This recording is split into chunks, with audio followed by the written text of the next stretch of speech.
शरण शरण हनुमंता तुम्हालो रामदूता काय भक्तीच्या त्या वाटा मज दावाव्या सुभटा कोण विचारतय? स्वाम्या गोम्या नाही, जगद्गुरु तुकोबार आहे. कोण जगद्गुरु तुकोबार आहे? तुका विष्णू नाही तुझा ते तुकोबार आहे. ज्या भागवत संप्रदायाचा, ज्या वारकरी संप्रदायाचा पाया ज्ञानदेवे रचिला पाया उभारिले देवालया तू का झाला शे कळस. ज्या भक्ती मंदिराच्या कलशस्थानी, भागवत संप्रदायाच्या मंदिराच्या कलशस्थानी जगद्गुरु तुकोबार आहे, ते तुकोबार आहे. हनुमंतरायांना भक्तीच्या वाटा विचारतात, हे विशेष आहे. काय कारण असेल? त्याचं कारण आहे हनुमंतरायाचं जगणं. विठ्ठला विठ्ठला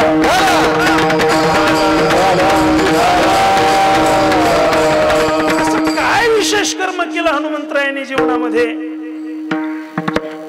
रामचंद्र प्रभू आणि त्यांच्या नामाविषयी निष्ठा, बस, बाकी काही नाही. काय मिळवलं जीवनामध्ये? काही नाही मिळवलं. सत्ता संपत्ती पद प्रतिष्ठा नाही मिळवली. देवाचं नाव आणि देवाविषयी निष्ठा आहे. किती निष्ठा आहे, किती श्रद्धा आहे. ज्या वेळेला राम रावणाचं युद्ध झालं, सगळेजण अयोध्येमध्ये परत आले, सर्वांना बक्षिस दिली, पण हनुमंतरायाला बक्षीस नाही दिलं. बघा, सीतामाईच्या ज्या वेळेला लक्षात आलं, सीतामाई म्हणतात प्रभूंना, का हो, ज्याने आपल्या दोघांची भेट घडवली त्यालाच बक्षीस दिलं नाही तुम्ही, हा कुठला न्याय? त्यावेळेला देव बोलतायत, काय म्हणतायत? उत्तर ऐकण्यासारखं. ऐकना सीते, हनुमंताला देण्यासारखं माझ्याकडं काही नाही म्हणे. कोण म्हणताय? शेतातला गडी नाही, या जगाचा मालक आहे. म्या बोलविल्या वेद बोले, म्या चालविल्या सूर्य चाले, म्या हलविल्या प्राण हाले, जो जगात ते चालिता गतिर्भरता प्रभु साक्षी निवास शरणम स्रुह प्रभो प्रलय स्थानम निधानम बीजम अव्ययम. चाले शरीर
पाकिट अर्धा अर्ध देतो, पुन्हा काळजी करू नका. चाले हे शरीर कोणाची असत्य, कोण बोलविते हरिवीन. तो जगाचा बाप म्हणतोय. सीताबाई, सीतामाई, सीते माझ्याकडं द्यायला हनुमंताला काही नाही. हा अधिकार आहे हनुमंतरायाचा. का हा अधिकार आहे हनुमंतरायाचा? त्याचं कारण आहे बघा. दोन प्रकारचे भक्त आहेत. एक सकाम तटावरचा भक्त आहे आणि दुसरा निष्काम तटावरचा भक्त आहे.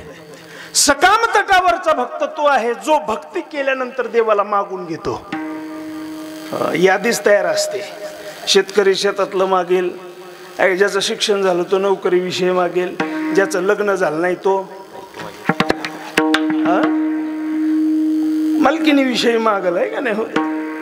गंगा सिंधू सरस्वतीच यमुना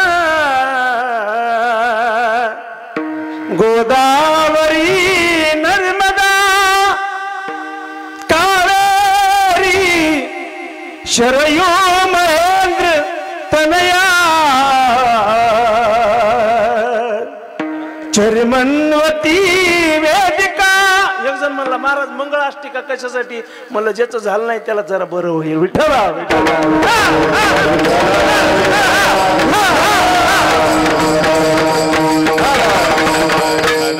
काय ते भागवत कथेमुळं आणि रामायणामुळे या मंगळाष्टिका जरा जवळच्या आहेत. भावाला दूर ठेवू नको, बहिणीला परक मानू नको. आठवण ठेव तू भावा बहिणीची, साजली जन्मोजन्मीची जोडी.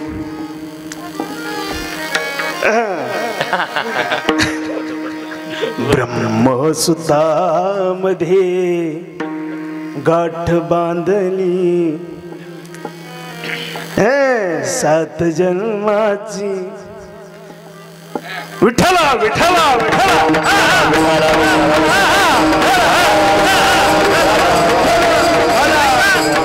एक सकाम तटावरचा भक्त आहे आणि दुसरा निष्काम तटावरचा भक्त आहे. सकाम तटावरचा तो भक्त आहे जो भक्ती केल्याबरोबर मागून घेतो, काहीतरी दे रे देवा मागितल्याशिवाय राहत नाही.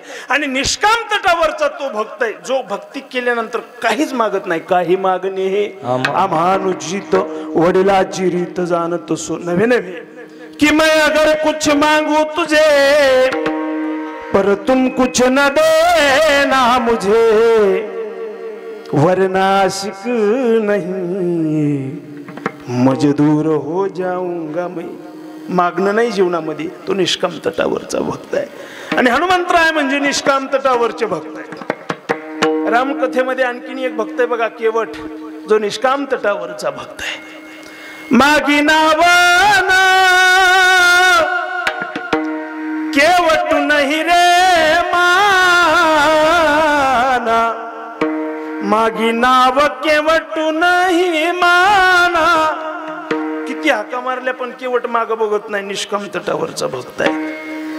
मग ज्या वेळेला प्रभू रामाने काही दिलं नाही हनुमंतरायाला, त्यावेळेला सीतामाईने आपल्या गळ्यातला नवरत्नाचा हार काढला आणि हनुमंतरायाला दिला.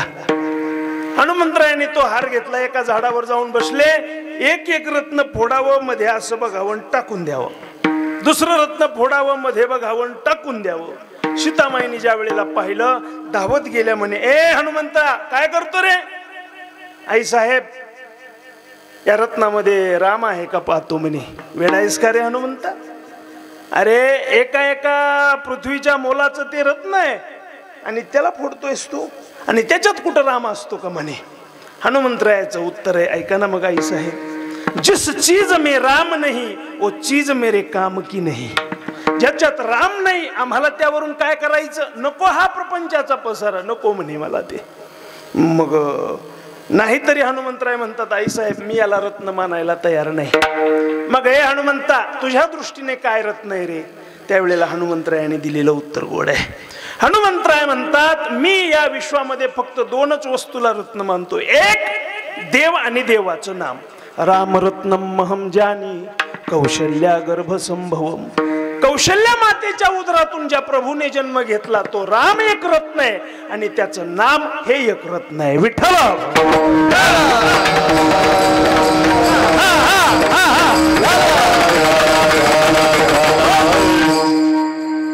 हनुमंतरायाच्या जीवनामध्ये देवाच्या भजनाशिवाय काय नाही. श्रीराम जय जय राम, श्रीराम जय जय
माझ्या माग.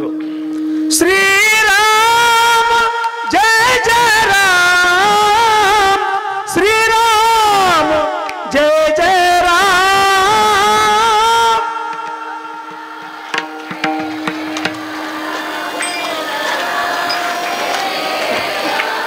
ऐका ऐका, एक टाळी माझ्या माग. एक एक एक एक. श्रीराम जय जय राम, श्रीराम जय जय राम.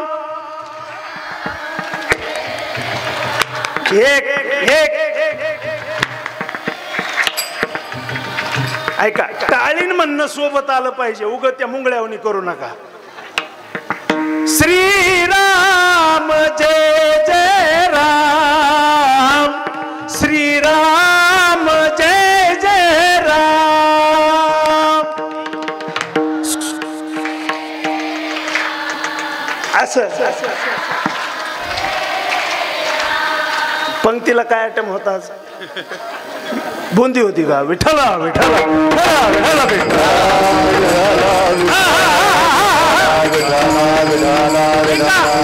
हनुमंतरायाचा जन्म आहे हीन योनीमध्ये, प्रभातेनं घ्यावी नाव माकडाचे. पण बघा, असं जीवन जगले हनुमंतराय. प्रत्येक गावामध्ये मंदिर आहे हनुमंतरायाचं. जगणं महत्वाचं आहे. बघा, जगणं महत्वाचं आहे. चोखोबारायांना त्या बडव्यांनी मंदिराच्या बाहेर काढलं. बघा, ए चोख्या, हो मंदिराच्या बाहेर. देवाचे दागिने चोरतो का रे? एक तर तुला सांगितलं मंदिरात यायचं नाही, कशाला येतो? सजा द्या म्हणले याला. काय करा? 2 बैल जुंपले वाळवंटामध्ये, चैत्राचा महिना, ऊन मी म्हणताय. शिळवट लावलं बैलाला, ओढणी लावली आणि ओढणीला चोखोबारायाला बांधलं, अंगावरचे कपडे काढले, सांगितलं 2 हात ओढा बैलाला आणि जाऊ द्या उडत या चोख्याला, निघू द्या सोलून जरा पाट याची. मंदिरात सांगितलं येऊ नको, म्हणतो पुन्हा पुन्हा येतो. ज्या वेळेला फटके मारणार बैलाला, चोखोबारायाच्या लक्षात आलं आता मला सोडवणारा जगाचा मालक आहे, दुसरं कोणी नाही या जगामध्ये. आणि मग चोखोबारायांनी त्या देवाला हाक मारली. धाव घाली मिठू आता, चालू नको मंद, बडवे मारिता ती मजला काय माझा अपराध.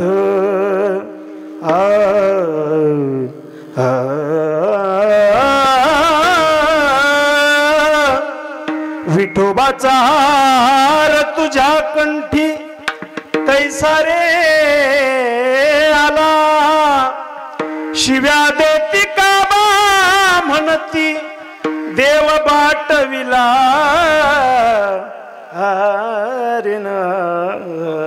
अहो, ज्या बडव्यांनी चोखोबारायांचा जन्म हीन जातीमध्ये झाला म्हणून मंदिरामध्ये प्रवेश नाकारला, त्या चोखोबारायासाठी भगवान चतुर्भुज रूपाने त्यांचं रक्षण करतात.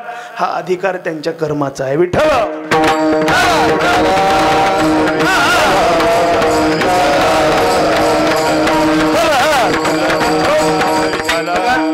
मी बोलून गेलो, आपल्याला आपला जन्म कुठे झाला हे महत्वाचं नाही, आपण जगतो कशासाठी हे महत्वाचं आहे.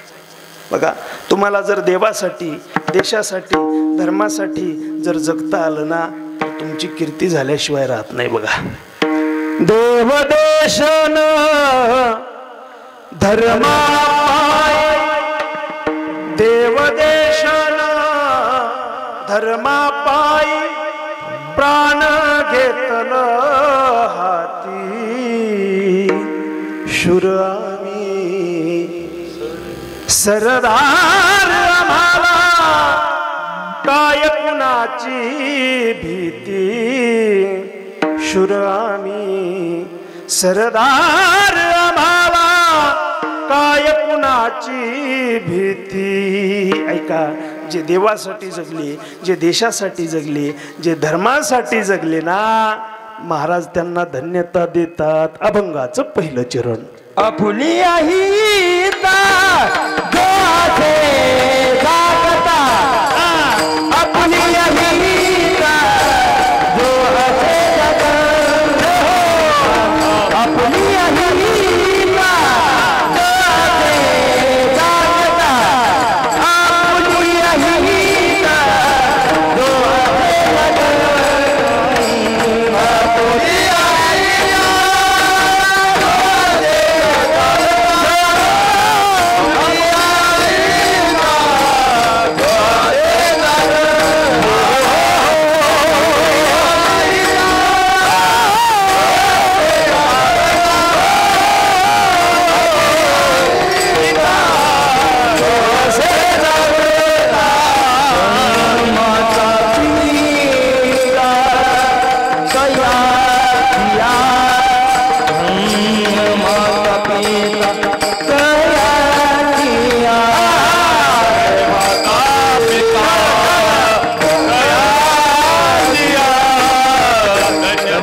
आईवडिलांना धन्यता देत आहेत. कुणाच्या? आपुलिया हिता जो असे जागता. अहो, जो देव देश आणि धर्मासाठी जगला तो हिताच्या ठिकाणी जागाय ना. आणि जो अशा पद्धतीने जागता आहे त्याच्या आई वडिलांना धन्यता आहे. आपुलिया हिता जो असे जागता. या समाजामध्ये 4 वर्ग सांगितले. जगद्गुरु तुकोबाराय म्हणतात या समाजामध्ये एक वर्ग असा आहे जो आपल्या हिताच्या ठिकाणी झोपलेला आहे. दुसरा वर्ग असा आहे या समाजामध्ये जो आपल्या हिताच्या ठिकाणी जागा आहे परंतु स्वतः पुरता मर्यादित आहे. या जगामध्ये तिसरा वर्ग असा आहे जो आपल्या हिताच्या ठिकाणी ही जागा आहे आणि जगालाही जागा करण्याचं काम करतो. आणि चौथा वर्ग मात्र या जगामध्ये असा आहे जो नेमका आपल्या हिताच्या ठिकाणी जागा होतोय तो जागता आहे. विठ्ठल.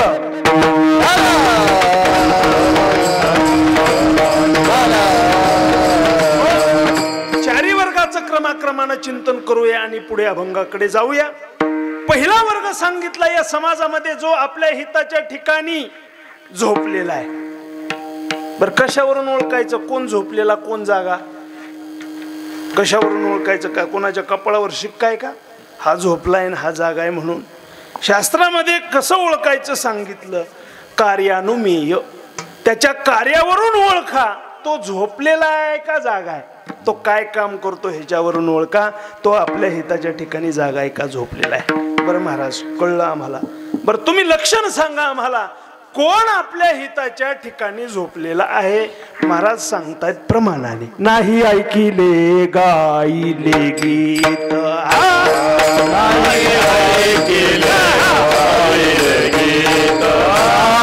धरले लाज सांगिले गीत,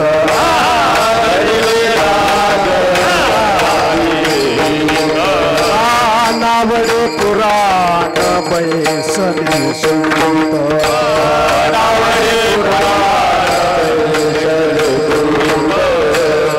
केली बहुत परनिंदा,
एखादा शब्द जरी नाही कळाला, नानी नानी ना ना ना ना ना नानी नानी ना ना ना ना,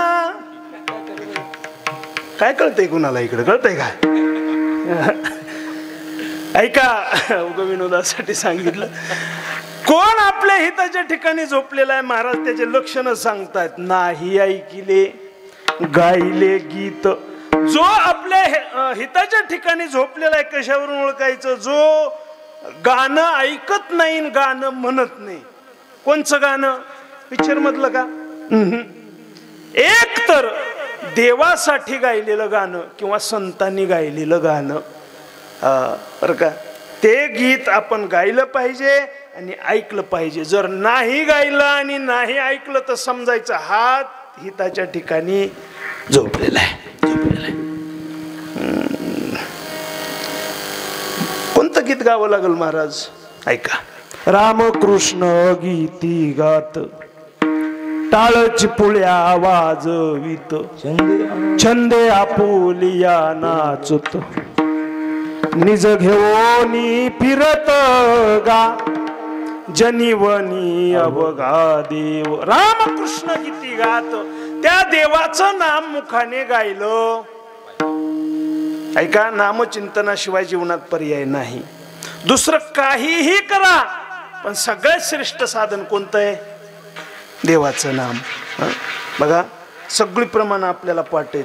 चहुवेदी जाण, साई शास्त्री कारण, 18 पुराण, वेदानंत बोलिला, अर्थ ही तुकाची साई, विठोबाशी शरण जावे निजनिष्ठे.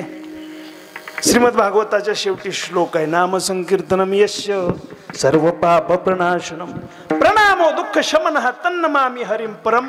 नाम घ्या सांगतो भागवत रामायण, हरिमुखे म्हणा, हरिमुखे म्हणा, पुण्याची गणना कोण करी. ऐका, तुमच्या जीवनात किती ग्रंथपाठ असू द्या, किती शास्त्रपाठ असू द्या, तुम्ही प्रकांड पंडित असू द्या, पण जर तुमच्या कंठामध्ये त्या देवाचं नाम नसेल तर तुमच्या जीवनाला अर्थ नाही. कोपनीरा बिना हस्ती दल्प बिना ये नारी पुरुष बिना सुमिरन करले, सुमिरन करले, सुमिरन करले मेरे मना तेरी बीती उमर हरि नाम बिना. अरे, विहिरीत पाणी नसेल तर विहिरीला अर्थ नाही, हत्तीला दात नसतील तर हत्तीच्या जगण्याला अर्थ नाही, स्त्रीच्या जीवनात पती परमेश्वर नसेल तर तिच्या जीवनाला अर्थ नाही. तसं आपल्या कंठामध्ये जर देवाचं नाव नसेल तर आपल्या जगण्याला अर्थ नाही. विठ्ठला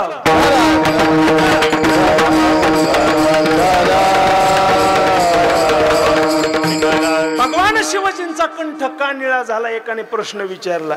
दुसऱ्यानं सांगितलं म्हणे हलाहल नावाचं विष प्राशन केलं म्हणून भगवान शिवजीचा कंठ निळा झाला. पण भक्तिशास्त्रानं गोड उत्तर दिलं. भगवान शिवजींचा कंठ काळा निळा का झाला? त्याचं कारण आहे, त्यांनी भगवान रामचंद्र प्रभूजींचं नाम आपल्या कंठामध्ये धारण केलं. कंठी धरिला कृष्ण मनी, कृष्ण नाम काळा अवघाजनी प्रकाश. त्या भगवान परमात्म्याचं नाम आपल्या कंठामध्ये धारण केलं म्हणून भगवान शिवजींचा कंठ निळा झाला म्हणे. राम पूजी सदाशिव, सदाशिव भजन करी महादेव. सब देवन के बाबा, बोले बाबा, बडे बाबा. का महादेव? भगवान शिवजी नाम चिंतन करतात म्हणून महादेव. विठ्ठला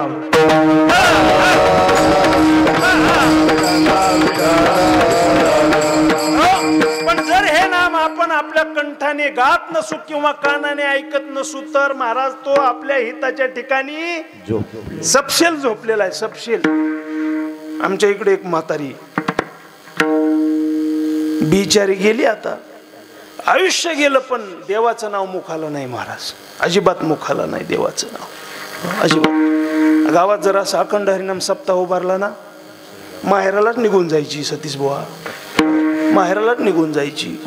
मग माहेराला गेल्यानंतर मैत्रिणी विचारावं तिला, का ग ठकूबाई दिवाळी नाही, पंचम नाही, भाऊबीज नाही, सक्रात नाही, मधातच कस काय आलीस? ती म्हणायची आमच्या तिकडं तसलं उभारलंय. हरिनाम सप्ताह सुद्धा म्हणायची नाही, तसलं उभारलंय. का? जर हरिनाम म्हणलं तर देवाचं नाव तोंडाला येईल, तोंड बाटल, म्हणून हरिनाम सप्ताह सुद्धा म्हणायची नाही. पण पोरं सात्विक होते बघा, पोरांना असं वाटायचं आईच्या तोंडाला एकदा तरी देवाचं नाव यावं. पण छे, म्हातारीनं कधी देवाचं नाव घेतलं नाही. मराई टेकली, खाटावर पडली, पण देवाचं नाव घ्यायला तयार नाही. पोरांनी शेवटी शक्कल लढवली, म्हणले गावात रामाचं मंदिर आहे, मंदिराच्या पुढे नेऊन खाट ठेवू आणि म्हातारीला विचारू, सांग आई हे मंदिर कशाचं आहे? नुसतं म्हणील ना रामाचं आहे तरी फिटलं म्हणले आपलं. पोरांनी पलंग उचलला आणि मंदिरापुढे म्हातारी आणून ठेवली. आई सांग हे आपल्या गावातलं मंदिर कशाचं आहे? असलं प्रत्येकच गावात असतंय म्हणली. मला काय विचारतात? पण म्हणली नाही रामाचं मंदिर आहे. लय लय लय म्हातारी खोटाड महाराज. काय करावं काय करावं, मोठ्या मुलाला प्रश्न पडला. आईने एकदा तरी राम राम म्हणावं, एकदा तरी राम राम म्हणावं. बारका म्हणला, दादा मला अनुभव आहे, आई राम राम म्हणणारच नाही, किती पैसे खर्च काही औषध कर, काही युक्त्या लढव, पण आई राम नाम म्हणणार नाही म्हणणार. तो म्हणला, हे बघ शेवटचा प्रयत्न. आपल्या पाहुण्यामध्ये एका जणाचं नाव आहे म्हणला रामा, त्याला बोलवून म्हातारीच्या पुढं उभं करू. आईला विचारू, आई सांग ओळखलंस काय याला, मग तरी म्हणील ना राम आहे. म्हणला बघ प्रयत्न करून, पण मला वाटत नाही आई राम म्हणल म्हणून. हा म्हणला बघू. त्याला बोलवलं, म्हातारीच्या पुढं उभं केलं. आई सांग, हा तुला भेटायला आलाय, ओळखलंस काय याला. म्हातारी म्हणली, हौशीचं पोरग आहे, मला काय विचारतोस. हौशीचं पोरग म्हणली, पण रामा म्हणली नाही. एकाचा असा जन्म कडीला जातो, नाही ऐकिले गायले गीत. महाराज हे हिताच्या ठिकाणी झोपलेले आहेत असं तुम्हाला वाटतं का? हे खोटं आहे, गप्पा आहेत. परवा एक जणाची भेट झाली, मी त्या सप्ताहाला गेलो होतो. माझा मित्र असतो, तो म्हणला, महाराज हे बघा माझ्या वडिलाचं नाव देवावर ठेवलंय, नाव नाही सांगत आणि गाव नाही सांगत. माझ्या वडिलाचं नाव त्याच्या आई वडिलांनी देवावर ठेवलंय. एरवी रोज मंदिरापाशी असतं म्हणले, बैठकीला बसलेलं, म्हणजे असं बाहेर चावडीच्या बाहेर. 7 दिवस झालं, सप्ताह सुरू झालाय, गावच वर्जिले मला, म्हाताऱ्यानं स्टँड सोडीनं गेलंय. असे आहेत का नाही महाराज?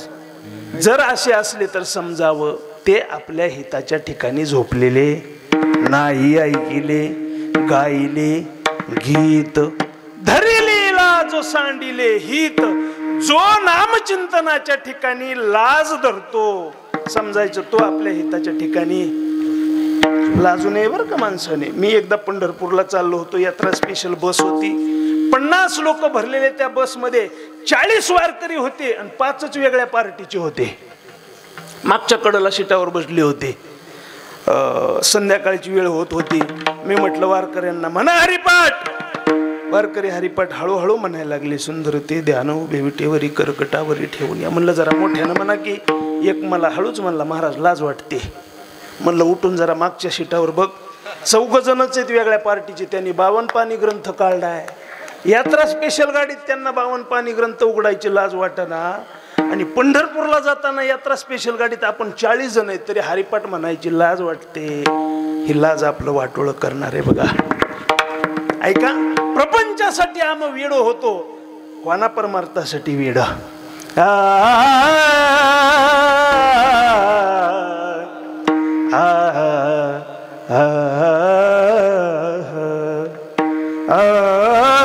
वेडा झालो वेडियाच्या गावी गेलो, वेडियाच्या गावी गेलो,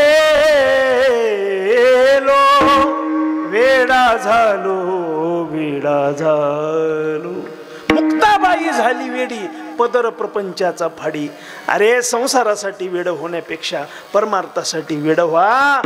अरे मीराबाई वेड्या झाल्या, मुक्ताबाई वेड्या झाल्या, जगद्गुरु तुकोबाराय माऊली ज्ञानोबाराय वेडे झाले, म्हणून आज त्यांची कीर्ती आहे. विठ्ठल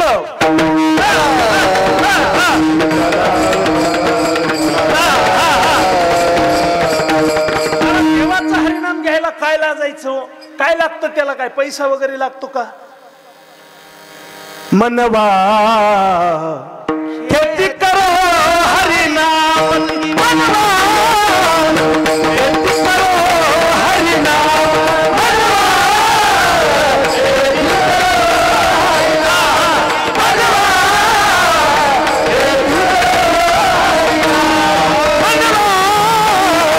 खेती करो हरिनाम, मनवा खेती करो हरिनाम,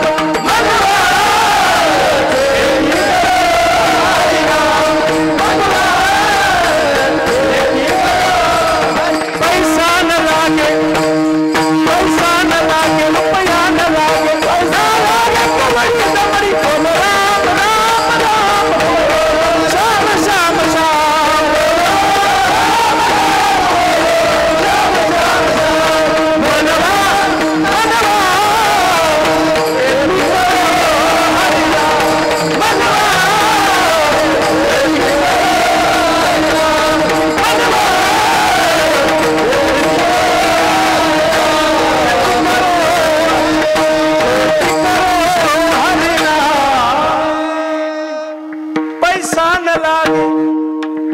रुपया न लागे ना लागे कवडी दमडी, फक्त तोंडानं म्हणायचंय बोलो राम राम राम बोलो, श्याम श्याम श्याम. माग स्वच्छ भारत योजना होती बघा, हागणदारी मुक्त गाव ही योजना होती. आणि त्या योजनेमध्ये काम करणारे काही स्वयंसेवक, त्यांना शासनाने ड्रेस दिला होता. त्या ड्रेसवर त्यांच्या पाठीमागच्या बाजूला शौचालयाला बसलेल्या माणसाचं चित्र होतं. असं काड्या काड्याचं, फक्त जास्त नाही, अशा काड्या आणि असे गोल ते. पण ते बघा, त्यांना लाज वाटत नव्हती तो ड्रेस घालायची. तो ड्रेस घालून ते गावागावात फिरायचे आणि स्वच्छतेविषयी लोकांमध्ये जनजागृती करायची. नाही लाज वाटली त्यांना. जर त्यांना त्यांच्या कामाची लाज वाटत नाही तर आम्ही परमार्थामध्ये असून आम्हाला आमची का लाज वाटावी. अरे सकाळी उठल्यानंतर स्नान संध्या करावी, तुळशीला पाणी घालावं, पवित्र असा गोपीचंदन उभा टिळा कपाळाला लावावा, अंगावर जो ड्रेस असेल आपला कमीत कमी पांढरा तो ड्रेस आपल्या अंगावर असावा, आणि बघा भगवान परमात्म्याचं नामचिंतन आपल्या मुखामध्ये असावं. धरिली लाज सांडली. बघा बऱ्याच वेळेला कीर्तनाला आल्यानंतर लोक असं बसतात गड्या, काहीच रिॲक्शन नसते त्यांची. काही हसवलं हसत नाही, रडवलं रडत नाही, काहीच रिॲक्शन नसते. तो स्टारचा कपडा असतो ना अंगावर, असा इस्त्री केल्यानंतर हलतच नाही. तो हात लावला तर असं वाटतं बोट कापतं काय गड्या, अजिबात रिॲक्शन नसते त्याची. तसं कीर्तनाला बसलेली काही जण एकदा बसले,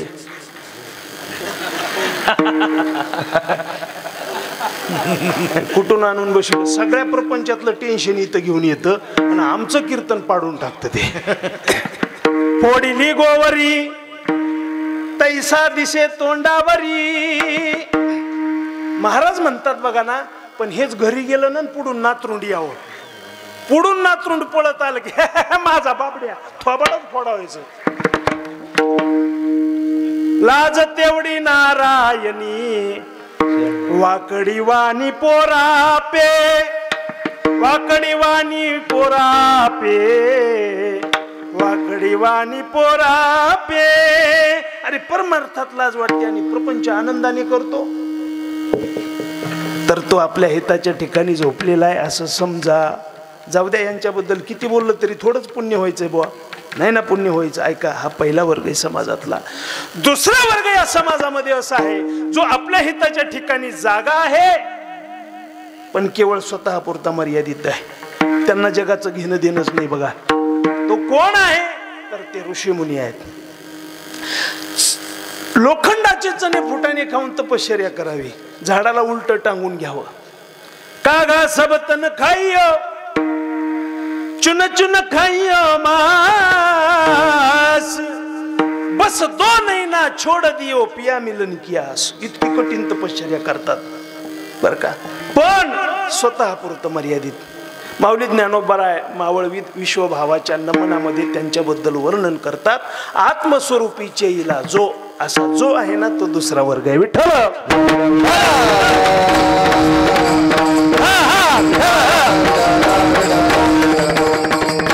परंतु या समाजामध्ये तिसरा वर्ग असा आहे जो आपल्या हिताच्या ठिकाणी ही जागा आहे आणि तो जगाला ही जागा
उमेश महाराज पांचाळ, योगेश महाराज पांचाळ. कोणतं गाव बाबा? चौसा. वा वा वा वा, काय वाजवायले वा, पोट तिडकीनं वाजवायले बघा. ऐका नाही बघा, किती जेवण करू द्या कीर्तनाच्या अगोदर, कीर्तन झाल्यास भूक लागणार बुवा, इतकं पकवाज वाजवल्यास. टाळ्या वाजवा त्यांच्यासाठी एकदा. वा. आणि हे आमचे इंदापूरचे ओम महाराज, ते परिचय आहेत पण मी नाव विसरलो. वा. विठ्ठला विठ्ठला.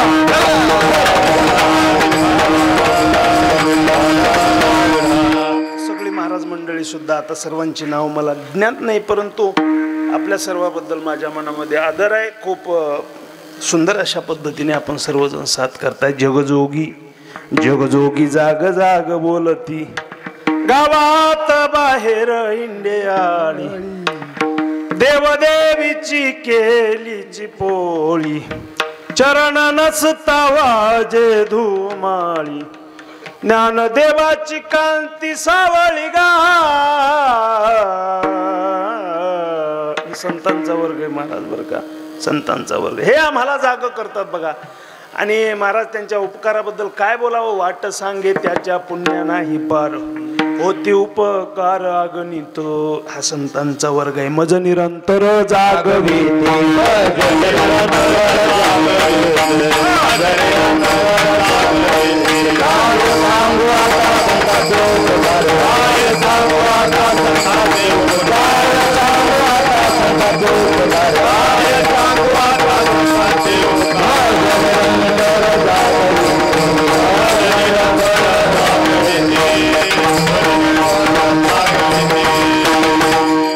काय सांगू आता संतांचे उपकार, मज निरंतर जागविती.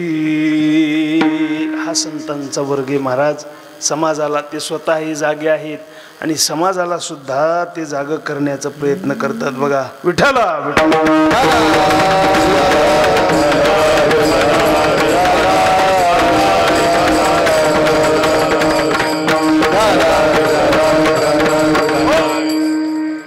आणि या समाजामध्ये चौथा वर्ग आहे आणि तो वर्ग आहे साधकाचा, जो आपल्या हिताच्या ठिकाणी नेमका जागा झाला नव्हे, तो जागता आहे. एक वर्ग जो आपल्या हिताच्या ठिकाणी झोपलाय, दुसरा वर्ग जो आपल्या हिताच्या ठिकाणी जागा आहे पण स्वतः पुरता मर्यादित आहे, तिसरा वर्ग जो स्वतःही हिताच्या ठिकाणी जागा आहे, जगालाही जागा करण्याचा प्रयत्न करतो, आणि चौथा वर्ग जो नेमका हिताच्या ठिकाणी जागा झाला तो साधकाचा वर्ग आहे. आणि अशा साधकाबद्दल महाराज बोलतात, आपुलिया हिता जो असे जागता. पहिलं चरण घेतलं ना आपण, हा. धन्य माता पिता तयाचिया. बघा, जो आपल्या हिताच्या ठिकाणी जागता आहे, महाराज त्याच्या आई वडिलाला धन्यता देतात. कोणाला? त्याला नाही धन्यता, त्याच्या आई वडिलाला धन्यता आहे. त्याच्या आई वडिलाला. बघा, एका घरातली दोन उदाहरणं सांगतो. एका घरातली भक्त प्रल्हादाचा जन्म झाला कयादू मातेच्या पोटी आणि हिरण्यकश्यपूच्या पोटी.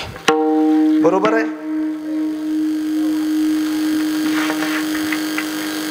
भक्त प्रल्हाद गर्भात असताना देवाचं नामचिंतन करत होते. नारायण नारायण नारायण हरी नारायण. आपले जन्म झाल्यास करीना तो, त्याचं कारण आहे गर्भसंस्कार. बरं का? कयादू मातेला नारद महर्षींची संगती झाली. कधी? भक्त प्रल्हाद पोटात असताना. आम्ही जर मालिका पाहिल्या गर्भावस्थेमध्ये तर काय पोरं म्हणणार आहेत उद्या आपल्याकडे. संस्कार महत्वाचे. 16 संस्कार सांगितले श्रीमद भागवत महापुराणामध्ये. ऐकोनी नारदाची गोठी, जेने मजगर्भी घातली मिठी, तो जन्मला कयादूच्या पोटी, भक्त जगजेठी प्रल्हाद. नारद महर्षीची संगती लाभली. जन्म झाल्याबरोबर नाही, गर्भात असतानाच नामचिंतन करतोय देवाचं. धन्य माता, आता धन्य पिता. तोच बाप सांगेल. बघा, तुम्ही म्हणाल महाराज हिरण्यकश्यपू तर राक्षस होता ना, राक्षस होता ना. राम अवताराचे कारण सांगत असताना थोडा डिस्टर्ब कमी करा. काय खायचंय खा, प्यायचंय प्या, पण शांततेत गपचूप. विठ्ठला विठ्ठला हा विठ्ठला हा. जय विजय भगवान परमात्म्याच्या दर्शनासाठी जातात वैकुंठामध्ये, पण द्वारावर असणारे सनत कुमार दर्शनासाठी जातात, पण द्वारावर असलेले जय विजय त्यांना अडवतात. आणि अडवल्यानंतर जय विजय यांना सनत कुमारांनी श्राप दिला. तुम्हाला 7 जन्म घ्यावे लागतील म्हणले. आमचा अपमान केला तुम्ही. त्यांनी उशाप मागितला, मग उशाप दिला. तुम्हाला 3 का होईना जन्म घ्यावे लागतील, पण राक्षस योनीमध्ये. म्हणून 1 जन्म रावण कुंभकर्ण, 2रा जन्म शिशुपाळ दंतवक्र, आणि 3रा जन्म हिरण्याक्ष आणि हिरण्यकशिपू. त्यातला हा हिरण्यकशिपू. तो असा दुष्ट होता महाराज. नाव घेऊन येते देवाचे हे ब्रीद हिरण्यकशिपूचे. देवाचं नावच घेऊ देत नव्हता. नवे नवे भक्त प्रल्हादाला सुद्धा खूप त्रास दिला हो त्याने. ज्याचं नाव घेतो तो कुठे रे? येरू म्हणे काष्टी पाशानी सकळ आहे वनमाळी जेते तेथे. कुठं नाही तो सांगा म्हणे. भगवान परमात्म्याचे 10 अवतार झाले. श्रीमद भागवताने 24 मान्य केले, वारकरी संप्रदाय 10 मान्य करतो. मच्छ कच्छ वराह वगैरे वगैरे. नामदेव रायांनी एक बागुल म्हणून अभंग लिहिला 10 चरणाचा. 10 चरणामध्ये भगवान परमात्म्याच्या 10 अवताराचं वर्णन केलंय. त्यातील 4थ्या चरणामध्ये नारसिंह अवताराचं वर्णन आहे. 4था बागुल नरहरी, 4था बागुल नरहरी,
परमात्मा प्रकट झाले. हिरण्यकशिपूला मांडीवर घेतलं, फाळलं, मारला. पण मारला तरी देव त्याला सोडायला तयार नाही. धन्य पिता यासाठी सांगतोय बघा. मारला तरी सोडायला तयार नाही. पुन्हा पुन्हा त्याचं पोट फाडतात, त्याचे आतडे बाहेर काढतात, पुन्हा पुन्हा पोट फाडतात. हे ज्या वेळेला पाहिलं देव त्यांना चिंता वाटली, कडे थांबवलं पाहिजे. आता देवाला मेला की ते हिरण्यकशिपू. कोणी पुढे जायचं आता देवाला थांबवायला? ते रूप पाहून कोणी पुढे जायला तयार नाही. कोणी जायचं? शेवटी लक्ष्मी मातेला म्हणले तुम्ही जाण देवाला शांत करा. लक्ष्मी माता म्हणल्या या अवस्थेत माझी सुद्धा जायला हिम्मत नाही जाऊ शकत मी. मग आता कोणाला पाठवायचं? ज्याच्यासाठी अवतार घेतला त्याला पाठवा म्हणे. भक्त प्रल्हादाला पुढे पाठवलं. 5 वर्षाचं ते रूप भगवान परमात्म्याच्या समोर हिरण्यकशिपूला मारलेलं आहे. आणि नरसिंह भगवान परमात्म्याच्या समोर भक्त प्रल्हाद जातात आणि देवाकडे असं पाहतायत. ए देवा, अरे मेलाय की माझा बाप? कुठवर त्याचं पोट फाडतो रे देवा? अरे काय पाहतो त्याच्या पोटामध्ये? का तडी काढतो त्याची देवा? भगवान परमात्मा म्हणतो अरे प्रल्हादा, तुझ्यासारखा आणखी एखादा रत्न याच्या पोटात आहे का पाहतो म्हणे. याला म्हणतात धन्य माता पिता दयाची या विठ्ठल.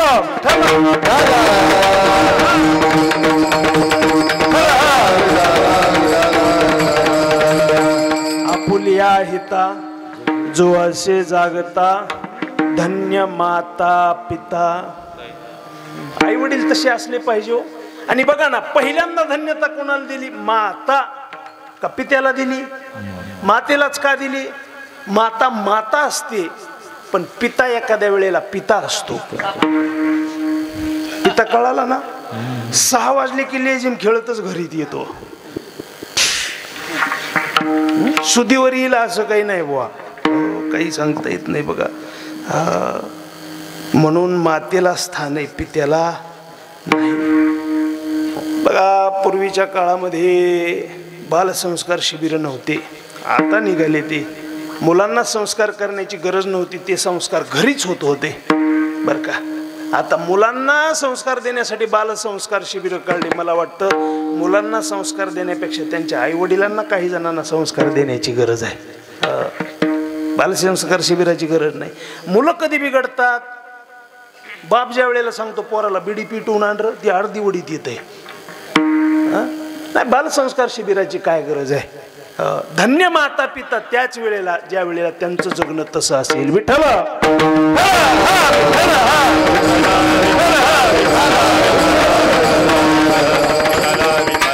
बघा, माणसाने व्यसनाधीन जीवन जगू नये. माणसाने दारूपासून दूर राहावं. बघा, इतका सुंदर सप्ताह झाल्यानंतर एका तरी तरुणाला वाटलं पाहिजे आपण पवित्र तुळशीची माळ गळ्यामध्ये घालावी. वाटलंच पाहिजे बघा, आणि तरच आमचा सप्ताह सफल होईल. बघा, एकाने मला प्रश्न विचारला, म्हणे महाराज कशासाठी इतका सप्ताहावर खर्च करता? 5-5 लाख, 2-2 लाख, 4-4 लाख, 10-10 लाख रुपये काय होतं पैसे खर्च करून सप्ताहामध्ये? उगाच म्हणले पैसे खर्च करता, फालतू पैसे खर्च करता सप्ताहावर. मी म्हणलं खरंय तुमचं बाबा, पण बघा ना, आपल्याच गावात एखादा नुसती दारू पिऊन बापानं कमवलेली 5 एकर घालवतो, त्याचा हिशोब कधी केलाय का तुम्ही? केलाय का? आणि ऐका ना, अरे एखादा मुलगा जर दारू पित असेल, व्यसन करत असेल, आणि एखादं कीर्तन ऐकून जर एक जरी गावातला मुलगा व्यसनाधीन नसेल, तो दारूपासून दूर गेला, त्याने ठरवलं गड्या आता व्यसन करायचं नाही, तर मी सांगेल गड्या, एखादा मुलगा जर दारूच्या पासून दूर गेला तर एखाद्या माऊलीचा संसार सुखाचा होईल. बघा, होईल ना? दारू पिणाराची आई होऊन बघा, दारू पिणाराचा भाऊ होऊन बघा, दारू पिणाराची पत्नी होऊन बघा, दारू पिणाराचा बाप होऊन बघा, काय दुःख हे त्यांना जाऊन विचारा. अरे एका सप्ताहातून एक जरी माळकरी झाला आणि तो जर व्यसनापासून दूर गेला, वसूल झाला पैसा. विठ्ठल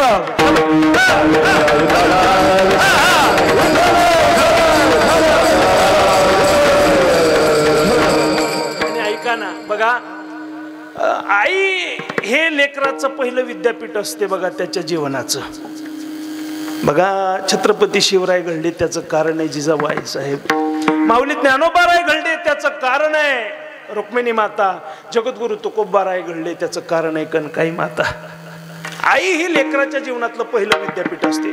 बघा, जे बापाला कष्टाने सहज साध्य होत नाही ना, ते आई सहज साध्य करते, सहज सहज.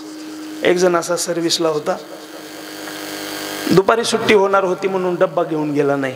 पत्नीला सांगितलं मी दुपारी येतो, स्वयंपाक बनवून ठेव. दुपारी आला तो. आल्यानंतर पत्नीला विचारलं, का ग म्हणे भूक लागली मला, झाला का स्वयंपाक तयार? तिनं सांगितलं नाही ना. काय झालं नाही स्वयंपाक व्हायला? काय काम आहे तुला? काय काम आहे म्हणजे? हे लेकरू सांभाळायचं पुणी काय कठीण आहे? हे सोपं आहे का म्हणे?